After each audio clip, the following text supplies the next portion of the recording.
हरिद्वार में कांवड़ियों से जुड़ी हुई खबर है। यहाँ पर कांवड़ियों की गुंडागर्दी देखने को मिली है। महिला कांवड़ियों ने स्कूटी सवार महिला को बेरहमी से पीटा है। ऋषि कुल चौराहे का ये मामला है, जहाँ पर स्कूटी सवार महिला की पिटाई की गई है। तो कांवड़ियों से टक्कर के बाद महिला से ये मारपीट का मामला सामने आया है। वहां मौजूद लोगों ने कांवड़ियों को समझाने की कोशिश की, लेकिन वो नहीं माने। मुताबिक यहाँ पर अब महिलाएं भी कूद पड़ी हैं। लगातार इस तरीके की खबरें सामने आ रही हैं। जैसे ही कांवड़ यात्रा शुरू हुई है, कांवड़ियों का हुड़दंग भी देखने को मिल रहा है अलग अलग जगह पर। यहाँ पर आप देख सकते हैं स्कूटी सवार महिला के साथ किस तरीके से मारपीट यहाँ पर की गई है, बदसलूकी कांवड़ियों द्वारा की गई। बिल्कुल, आपको कुछ दिनों पहले कई ऐसे मामले आ चुके हैं जिसमें गाड़ियों पर गुस्सा उतरता हुआ दिखा कांवड़ियों का, और कहीं पर ये आरोप लगा कि आपने कांवड़ खंडित कर दिए, कहीं पर टक्कर मारने का आरोप था। तमाम बातों को लेकर नाराजगी अलग अलग मौकों पर दिखी है, लेकिन अब यहाँ पर एक महिला के साथ ही मारपीट यहाँ पर कर दी गई है। और ये तस्वीरें आप देखिए उस वक्त की हैं जब ये गहमा गहमी वहाँ पर हो रही थी। ये महिला काफ़ी गुस्से में यहाँ पर नजर आ रही हैं और गालियाँ अपशब्द कहते हुए चप्पल से ये मारती हुई यहाँ पर नजर आ रही हैं।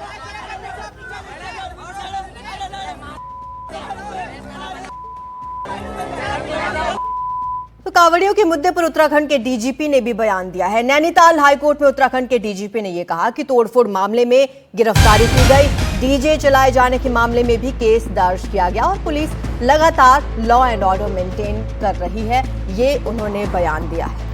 नैनीताल हाईकोर्ट ने पूरे मामले की रिपोर्ट को तलब यहाँ पर किया है। वहीं कोर्ट ने कहा कि इस मारपीट के विवाद को गंभीरता से यहाँ पर देखें। ये आप तस्वीरें भी देख रहे हैं किस तरह से ये तोड़फोड़ यहाँ पर की गई थी, और इसको लेकर अब ये खबर है कि उत्तराखंड के डीजीपी ने इसमें यह बयान दिया है। नैनीताल हाईकोर्ट में उत्तराखंड के डीजीपी ने इस सिलसिले में कहा कि तोड़फोड़ मामले में गिरफ्तारियां की गई हैं, डीजे चलाए जाने के मामले में भी केस दर्ज हुए हैं। तो डीजीपी यहाँ पर कह रहे हैं कि जो मामले आए हैं उस पर एक्शन लिया जा रहा है, गिरफ्तारियां भी हुई हैं और लॉ एंड ऑर्डर को मेंटेन पुलिस लगातार यहाँ पर कर रही है। लेकिन इसके बावजूद जिस तरह के सड़क पर ये कांवड़ियों के गुस्से की खबरें आरज़ू यहाँ पर आ रही हैं, ये लोगों के लिए भी थोड़ा एक फिक्र पैदा कर रही हैं, क्योंकि ज़्यादातर मामलों में देखा गया कि छोटी छोटी बात ही रही जिस पर गुस्सा काफ़ी ज़्यादा बढ़ गया। ये तस्वीर जो आप देख रहे हैं, ये एक चश्मे की दुकान थी जिसमें इस कदर तोड़फोड़ की गई कि पूरी दुकान को ही तहस नहस कर दिया गया। ऐसी कई मौक़ों पर गाड़ियों में तोड़फोड़ की गई है। और अभी हमने आपको एक तस्वीर दिखाई जहां पर एक महिला से ही स्कूटी टकराने को लेकर विवाद हुआ और वो इस कदर बढ़ गया कि मारपीट तक वहां पर कर दी गई।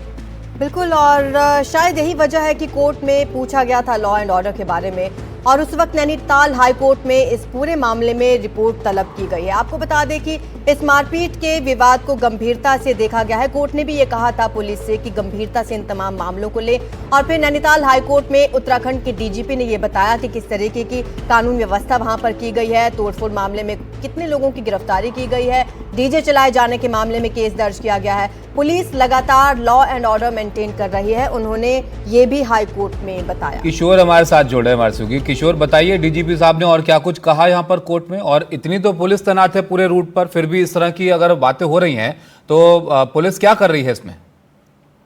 बिल्कुल, ये सवाल लाजमी है कि इस तरीके से मारपीट की घटनाएं रोज आ रही है। खासकर जो कांवड़िए किसी दुकानदार को पीट रहे, किसी महिला को पीट रहे, किसी बुजुर्ग को पीट रहे, यहाँ तक एक सरकारी लेखपाल की गाड़ी में तोड़फोड़ कर दी थी। तो लगातार ये आए दिन घटना हो रही है। तो ऐसे में हाईकोर्ट ने ये सवाल पूछा है कि लॉ एंड ऑर्डर की क्या व्यवस्था है, क्यों नहीं इन पर कार्रवाई की जा रही। तो वहां पर पुलिस ने अपना जवाब दिया है। उन्होंने कहा कि जिन लोगों ने दंगा किया, जिन्होंने तोड़फोड़ करी, मारपीट की, उनको गिरफ्तार किया गया है। लेकिन ये भी बताया कि राज्य में पंचायत चुनाव चल रहे, तो ऐसे में ज्यादा जो पुलिस है वो पंचायत ड्यूटी में लगाई गई है और वहां पर भी पर्याप्त पुलिस लगाई गई है। गिरफ्तारियां हुई, कुछ इस बारे में बताया गया किशोर? क्योंकि मामले तो कई सारे हो गए, हमने देख लिया अब ये।